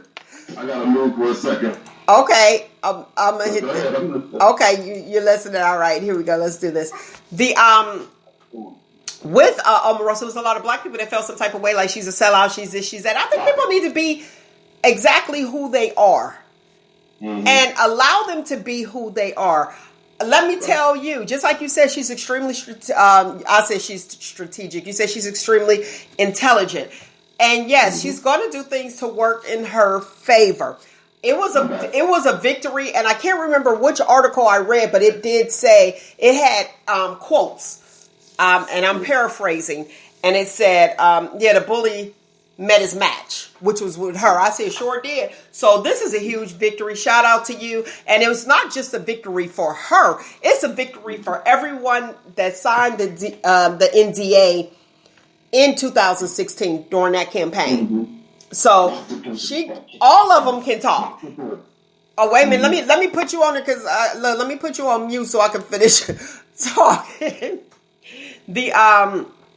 That non-disclosure agreement, it was invalid under New York contract law. So everyone that was in that, under that NDA in 2016 campaign, they're actually able to speak. So she kind of just did it for everybody. So I'm excited. You know, I'm excited for that. Now I did talk about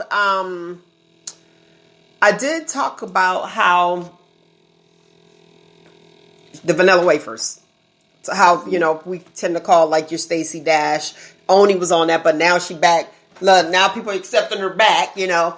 And well, I mean, she was on some, as I like to say, buffoonery for a minute.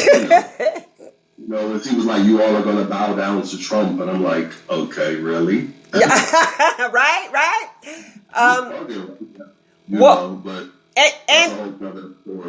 And Senator Tim Scott.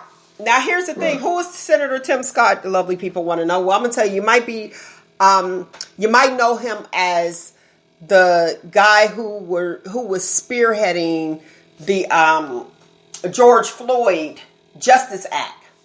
Well, now he's not. It's a no-go. He backpedaled from that.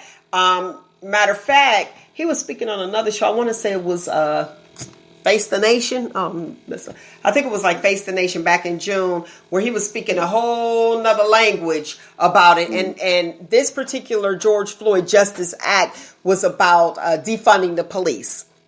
Right. Well, what he was saying was he was banning the chokehold. That's what it was. Banning the chokehold. And now he's like, okay, wait, he don't want to defund the police. Now, a lot of people were thinking like, okay, we're just going to take the money away and blah, blah, blah, blah. But it's being allocated in different departments. So what he said recently, now before it was like no, we're not doing that at all. That was going to be called, again, the George Floyd Justice Act. Hear me clear. It's a no-go now because Tim Scott is like, no, he's not interested in it. The thing is, he said if you have a no ban on the chokehold, you don't have access to the funds. So wouldn't that be the same? That's the same.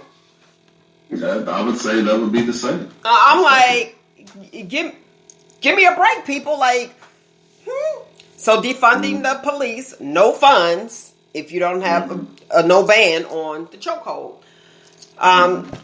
It's just a mess. Everybody is just switching up, changing their mind, but I guess everyone is allowed to change their mind. So I'll just say it in this way. Tim Scott changed his mind. There you go. He changed his mind. Now, they did. There's some undertone to that. It got to be some undertone to that. You know it does. You know it does. Oh, I wanted to tell you, too. I think the article was in The Hill where Trump, they banned him from posting all over the place because he got upset because he lost against Oni. So I wanted to put that out there. And I'm glad that he wasn't able to put that out there and sprue because he just keep things going. We're trying to do a little bit better, okay?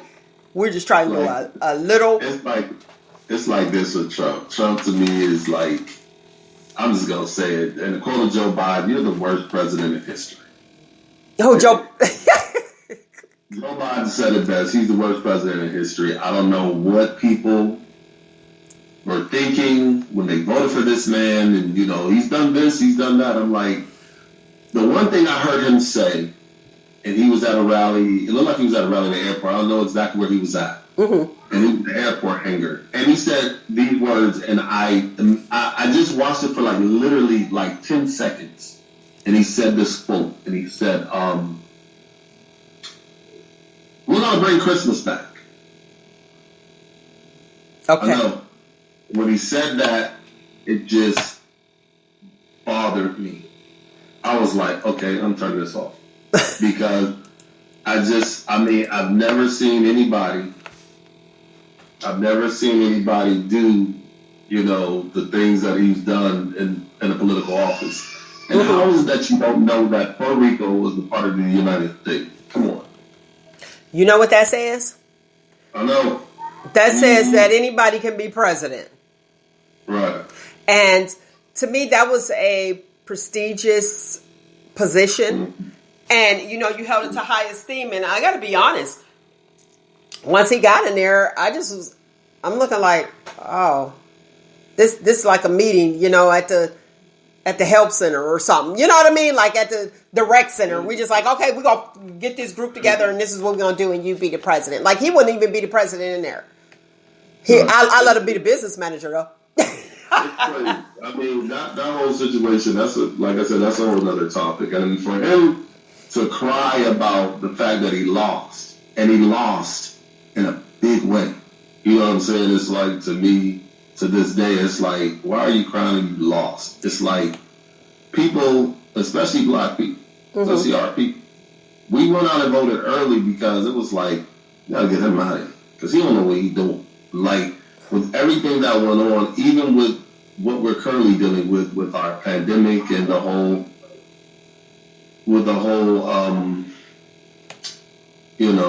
variant and everything, it's like, the only thing he had to do was shut America down. Mm-hmm. But your greed and your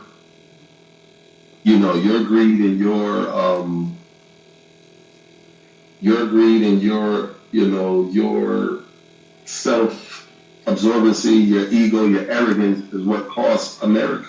Yes. And with everything that's going on. Yes. You know what? I'm glad you brought that up when you said with the pandemic and the variant. With the COVID and the variant, there was a question last week that was asked, and I said I was going to check on it to see. I said I'll get you some answers. I did speak to several physicians, and it was, does the COVID-19 vaccine, which was an excellent question, does the COVID-19 vaccine cover the new variant, the Delta variant? And I did not receive a definitive answer. So I want you to know that. Listen, wait a minute. I want the person who asked the question to know that your question did not go void. I heard you. I asked a few physicians, some of the coworkers, some of my doctors that I work with, and I said, I want to know. I even reached out to the CDC, and they said they have to do more research, but right now, this is the best way. Make sure you get your vaccine. So the answer is still unanswered. I just wanted to put that out there. But definitely wear your mask. Wear your mask, people. And right before Art, I'm gonna let you take the mic in 1 second. Wear your mask. And for those who you continue to wear your mask and it's a cloth mask and you have somebody right in your face, you got to wash those masks. Okay, I was getting ready to say shampoo them, like your hair. Wash them out, you know what I mean? Because you're touching the outside and touching, yourself as well. So, you might be touching the outside, rub your eye, the whole nine. So you have to wash your masks that are made of cloth as well. Your covering, I'll put it that way, whatever your covering may be. Go ahead. You want to elaborate on that? And you have to keep your hands clean and you have to be aware of what you touch, and it's just, it's so heartbreaking, that we have lost so many people to this, to this pandemic. It's like within 3 weeks, within 2 weeks, I've lost, three very important people in my life, I guess you could say, people I've known for years. Okay. And it's sad because you just keep on hearing about it, and just people really need to be safe, and people really need to be aware, that this thing is still running rampant because people are losing their lives every day. And just my heart goes out to everyone who has lost a family member or a friend or somebody that they know to this, to this terrible pandemic. We just have to be aware. We have to stay, knowledgeable. We have to stay knowledgeable about this. And I do want to add, it's physicians practicing medicine. You have to go to the CDC website, cdc.gov, get your information. It's updated daily. I constantly go on, and I understand the frustration that people may have when it's like, okay, one day they said this, the next day they said that. So every day we're constantly, and I say we, and myself and Art, being in the medical field, all of us play a part. We're constantly learning things. We're learning every single day and what works and what doesn't work. Now, I will say this. I'm not telling you to get vaccinated. I'm not telling you not to get vaccinated. It's totally your choice. What was that you said? That quote that you said earlier? I quoted Jay Prince. He said that every day we wake up, we have a choice and a chance. There you go. So that's important. And there's and a lot of people don't really know about this or talk about it, but like in one instance, I did have COVID. We had it at the same time. Remember? We both were together. Right. Here's the thing that my doctor said to me, though. He said the body does create antibodies. Mm-hmm. So have your doctor check your blood to see if you have antibodies. Yes. So that's important, So because and like you said, you can't tell a person yay or nay on the shot, but it's important that we still say things. You know what I'm saying? Yes, they say. And be vigilant of what's going on and keep up with the different information that does come out. So it's important. Now, I will tell you one thing that's interesting. And that's why I was smiling, because I was sitting in my car and I wanted some Jell-O. So I was going to go into the store. But I watched 4 people walk in with no mask. And it had on the door, mask required. Right. Now, granted, even if you are vaccinated, fully vaxxed, you still can be a carrier. And I remember, how it was, they didn't know if it was contact, all that stuff. And you don't know how long it lives on an object. And I'm just looking like, oh my gosh, look at there. So guess who didn't get the Jell-O? I said, no lie. I sat in the car for 42 minutes and this is why, because I'm watching them go in. I was like, okay, let me let that air, let the store air out a little bit, But I kept saying, and they kept going in with no mask. I did not want to inhale that, even though I had my covering. Mm-hmm. And I was like, you know what? Everybody's so lax. Right. And it's not over yet. We just need to be careful. We need to still practice safety. We need to still practice social distancing because this thing is not stopping.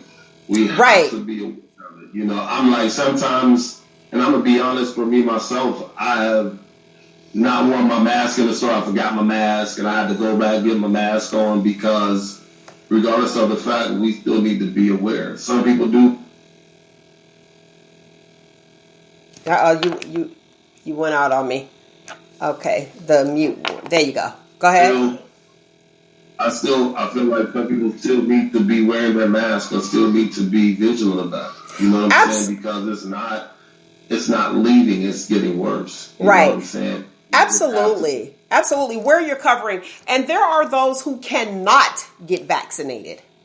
Right. And what I don't like is that people tend to don't bully someone who just because they're not getting vaccinated. I feel like you're acting like the unvaxxed are the ones that are spreading it.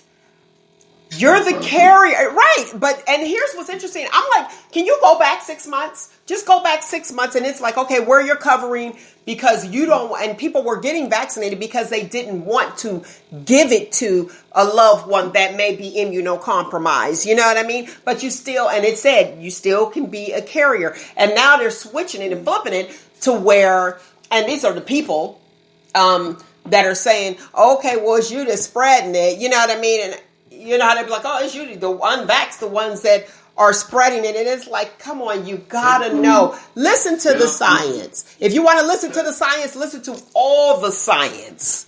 You know? They don't know how it's even spreading. Right. So they haven't even discovered how it's spreading. Right. So that's still, that's still in place. But just cover, wear your coverings. And treat those symptoms, please. I'm going to say that as a nurse. There's the science for y'all. Okay, but even though I'm radio host right now, look, there's the science. Wear your covering. Wash your hands. When you get the opportunity to wash your hands with soap and water, please do so. Yeah. Because the alcohol, the hand sanitizer, you can't just use that every day, all day. And in our field, it's actually, I always did it at, one use before you go into the other room, but it's like 3 before you go into another room. I said, when I have a sink, that's what I'm doing. Soap and water at all times. All right, let's get on here. Let's get on to the next topic before we get ready. Look, the show about to be over. Look, it got too good. Too good. When you get married, do you marry the family? Of course. You do? You marry the family? Yes. So, go ahead. I got a big problem with this. Oh, man. Go ahead. You know what? Because it's two people joining. And if you have children, that means that, like, say for instance, I'm an only child. Mm-hmm. But if the woman I'm married to has brothers and sisters and we have children, those are their nieces and nephews. Mm-hmm. So I have a problem with people who just want the husband and don't want the whole package. You know, it's like you can't just marry a person and then don't accept their family. That's not cool at all, because that's somebody's daughter, that's somebody's son, or that's somebody's niece, that's somebody's nephew, that's somebody's cousin. You know, and I have a problem with people who do that. It's like, why would you marry somebody and not accept their family? That's not cool. The whole purpose of marrying somebody is to join the family. You know what I'm saying? I don't believe in the title brother-in-law. Okay. Sister-in-law, mother-in-law. No. It's mother-in-law, brother-in-law, sister-in-law, because it was love the reason why you fell in with this person. And it's not law. True enough, you're married by law, but it's love that brought you two together. So I have a problem with that when people don't accept the whole family. And I've seen that for a long time, and I've never really liked that. You know, I've never really liked that whole situation. And I'm speaking extended family, not like if you marry someone who has children. And I'm just going to say this: if you marry someone and they have children and you cannot deal with their child, you don't love that person because that child is part of them. That's the package. Yeah. You cannot be in love with a man or a woman who has a child and you cannot accept their package deal. If they had a child before you, that child is a part of their life. And that child has to be loved equally. Just as you love that man, you have to equally love that child. You can't just love the man and say, well, skip past the child. No, that child is a part of that man or that woman. So if you're coming into that situation and not accepting the package deal, then you're totally being unfair. And that's the Shop Talk question of the week. I didn't put that out there. Okay, so here's, I'm going to read these off, okay? Mm-hmm. All right. I didn't marry him because I did not like his child's mother.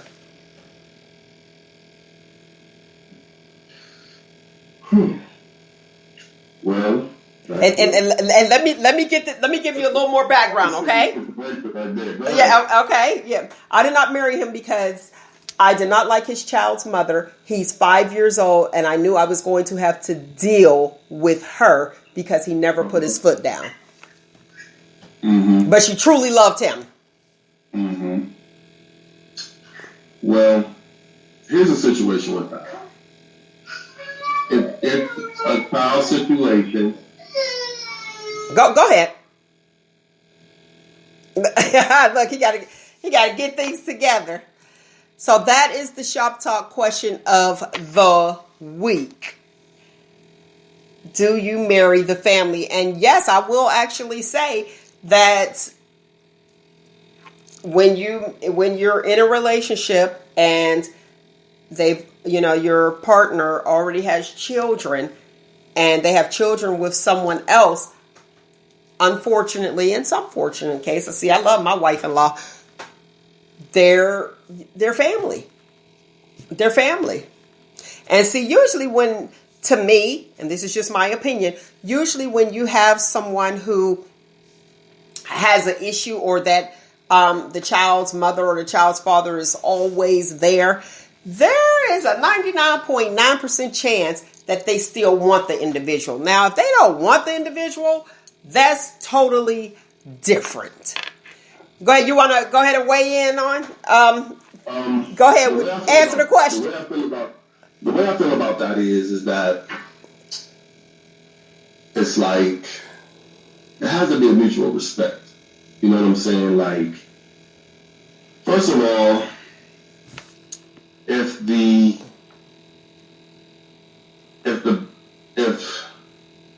parents are not getting along, that's a problem. Mm-hmm. You know, so it's like I kind of been in that situation in a sense, but it's always been respectful. It's always been amicable. You know what I'm saying? Like, I had an older son, you know what I'm saying? So, you know, when it boiled down to it, it was like, you know, when I introduced him to who I was about to be involved with, there was mutual respect, you know what I'm saying? And even to the point where, you know, me, his mother, his grandmother, his grandfather, you know, the person I was with, sat down and had dinner.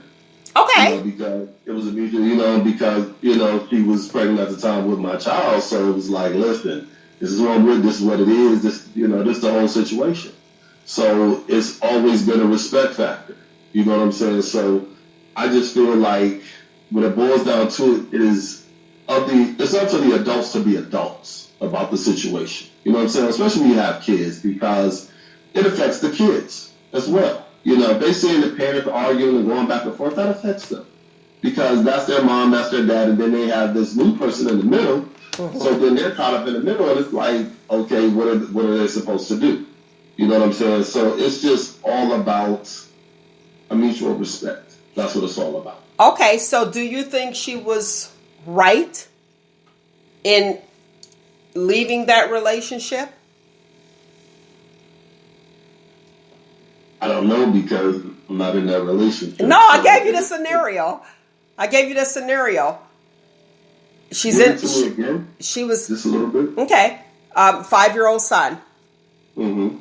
She was not willing to tolerate the son's mother, so she did not marry the guy, even though she loved him and she said he was only 5 years old. and he didn't, set boundaries. That's what it was. It was a boundary issue. And she wasn't. So pretty much she wasn't dealing with all the extras. And she knew that wasn't going to go away. I feel like she was right, because if he's not setting any boundaries and he's not establishing, look, this is who I'm with, this is who I'm marrying, and he's not doing that, and he's not sitting down and talking to her and saying, look, this is what it is, and if you don't like it, oh well, then I don't blame the woman that he was going to marry for her saying, I'm not doing this, I'm good, because if you love that person, and you want to be with that person, you're going to make it understood. You're going to respect, because respect is the key word. You're going to respect this situation right here. You're going to respect who I'm with. You're going to respect her, because, like I said, if they love each other and they're in this relationship, then it's about them. And then, like I said, it has to be a mutual understanding, because they should, in my opinion, they should have had the come to Jesus meeting. Everybody should have sat down at the table and said, look, this is what it is. Hey, I'm with her. This is what I'm planning on being with. You know what I'm saying? Hey, she treats her, as long as they're treating the child with respect, and they're treating that child as the package deal, and I don't like to say package deal, but that's what it is, because that's a part of that person's life. That child is part of that person's life.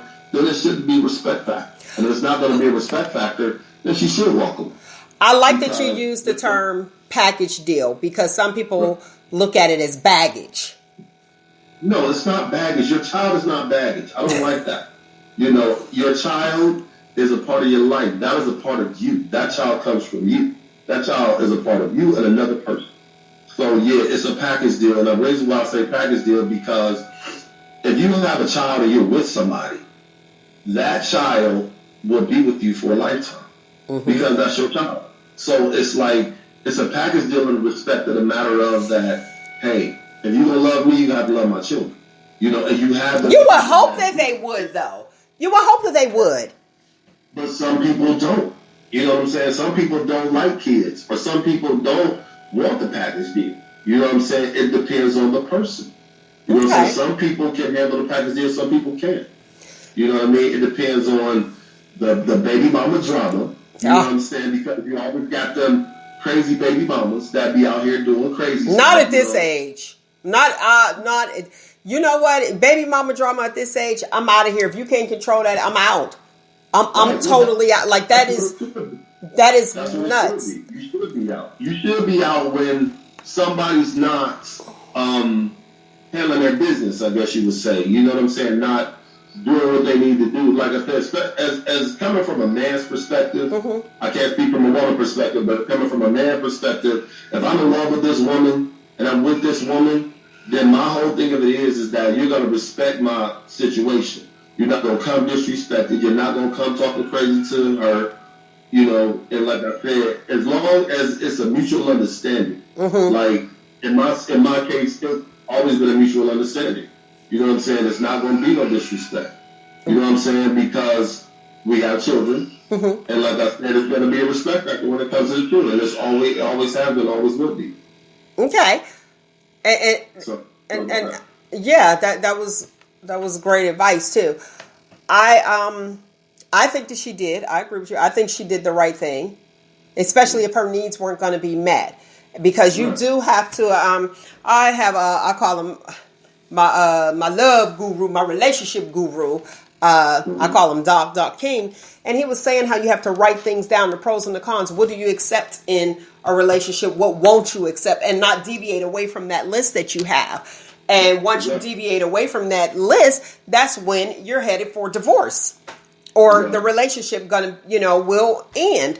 I think that she did the right thing because she knew that she couldn't tolerate it at the beginning, and she wasn't willing to put in the work. And when I say put in the work, because y'all already know how I think, I don't think a relationship at the beginning takes work. I don't. At the beginning, that's the honeymoon phase. Like, if you have to work at the beginning, that's not the relationship for you. It should just fall in place. And then once you invest time, then you want to work on it, you go right ahead and you work on it. But this is just me and my opinion, and it does not reflect the co-host of Shop Talk with Mel. But I do. I'm like, I'm not going into work. Like, no, this is supposed to be stress free. If you have to work to get together, you don't need to be together. And right, and this young lady here that commented, she said no. And, you know, she has that, you know, a lot of different guys comment and say, well, why aren't you married? That's because she's choosing not to be. And it's not that. Let me put this out here for my fellas that may be listening to the show. And then y'all know I love y'all because that's what most of my people that listen, most of my listeners are fellas. So ladies, pay attention. It's like this. Women, what'd you say? Jeff to just say, you know, she's not desperate. That's it. And she's not hard up, and she just ain't just trying to be married. She wants it to be a certain way, and there's nothing wrong with her having a choice. Right. And that's the way that I feel. Yeah, she chooses to not be. And you have those that'll say, well, why aren't you married? Well, why aren't you? Something must be wrong with you. You look this way. You look, how come you? No, I choose not to, because let's be real. Everyone can get married. It's what are you willing to put up with? And that's in the nutshell. Like when you marry somebody, like, okay, I'm going to put up with your mess for the rest of my life. And then you said, you made an agreement and said you're going to put up with my mess for the rest of our life. But if there's something that you are missing on the onset, you're going to miss it during the relationship. So if you don't get it at the beginning, don't expect it to come at the end. Stop dating the potential. Stop dating the potential. Date who they are. Go ahead. Here's the thing that I thought of years ago. Years ago, I was modeling for a wedding expo. Okay. And during the wedding expo, I was walking around, and something it was like an epiphany that hit me. Like, why don't they have a booth that says, "Are you sure? Do we really match?" You know, and I feel like they need to have some type of test or some type of booth that says, you know, put a test in front of the bride and the groom to see if they're really compatible. Yeah. You know what I'm saying? To see if he really knows her favorite colors. To see if he really knows Does he know her? Does he really know her? Do you really know him? Do you really know her? And it's like, I felt like they needed a booth there that said that. That just hit me like a ton of bricks as I was in the bridal, you know, in this bridal showcase, because my whole thing of it is, it's like, do you really know that person? You know, do you really think that this is the one for you? And then, like I said, that particular young lady made a choice. And her choice was, no, I'm not going to accept this. And you don't have to accept anything, because you know what you want, you know what you don't want. Yeah, and what you're willing to put up with. Now, as of 2021, divorce is on the rise. You guys can check the stats on that. It's on the rise, and here's another one. Somebody actually just made a comment, and they said that what pastors need to ask when you go to premarital counseling, some people don't believe in premarital counseling because they don't like other people in their business, but they should. They said pastors should ask, can you live with this person in a pandemic? Because as of 2020, divorce has been on the rise. So can you live with this person for 24 hours? Can this person be in your space for 24 hours, 365 days a year? Can you deal with that person? They need to make it plain. I thought it was pretty good. I was like, that's a good one. That's a good question, because when you're with somebody for a long time, it's like, you know, you really see the real them, especially when you're locked away, you know. In a closet. You're locked in the closet with this person. Pretty much, yeah. You have to, you really learn a lot about a person and really see what's going on with them when you're in that particular situation. So the thing of it is, it's like, wow, do you really love this person? Are you really in love with this person? Do you really, and this is the question that people don't ask. Do you really like this person? Mm-hmm. Do you really love this person? And are you in love with this person? And those three formulas really play a part. You know what I'm saying? Because you got to like them. You got to love them. You got to be in love with them. So it's like, if you're in that situation, you're going to have to say, okay, do we really get it here? Are we really in love? Do we really like each other? Do we really, you know, do we really want to be with each other? So, The test of time. The test of time. Be in a hotel room for at least a week. In the room. That tells a story.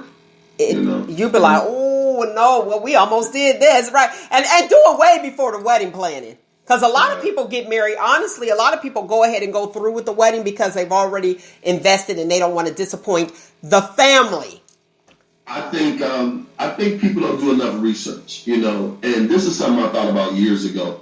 I feel like sometimes you need to sit down with people that have been married for a long time. Okay. And just, and really get an understanding. I feel like it should be people that you love and respect, who've been around for a long time, who've been married for a long time. And I feel like it needs to be a couple's discussion, both of them together. And I feel like they need to split up, like the ladies go one way, the fellas go another way. Then I think it needs to switch. The man talks to the young woman, and the young man talks to the old woman. And if I could put it that way, I feel like you really have to do your research about marriage, because you have to know, is it really for you? Are you with the right person? And the problem is, it's okay. People feel like it's not okay to say, well, you ain't for me. And I think that's okay. I love the honesty. I think that people should. And there's a lot of females, and we got to close because, look, we run it over now. There's a lot of females who are reaching their time where they're like, oh, my clock is ticking. I'm about to have a child. And they marry the person that they think will make beautiful children. So they're looking at that. That's not the thing to do. Because the question is why? Why would you marry somebody just because you think you can make a beautiful child? That's not what it's about. You marry somebody because you love them. You want to spend the rest of your life with them. You want to grow with them. You want to grow old with them. You want to have experiences with them. You want to enjoy life with that person. That's what you really want to go for. Okay, we're going to go ahead. And sometimes it worked out, and sometimes it doesn't. All right, we're going to go to a viewer.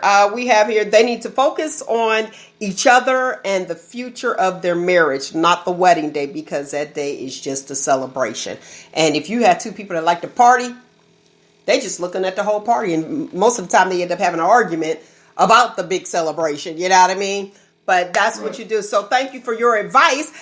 Today's footnote, always ask the question why. Yeah. Okay. All right, lovely people. Art, I thank you for coming on. You got to join me again. We always have such a good time, and I love your opinion and advice. I got to join when I ain't got no kids. You know what I'm saying?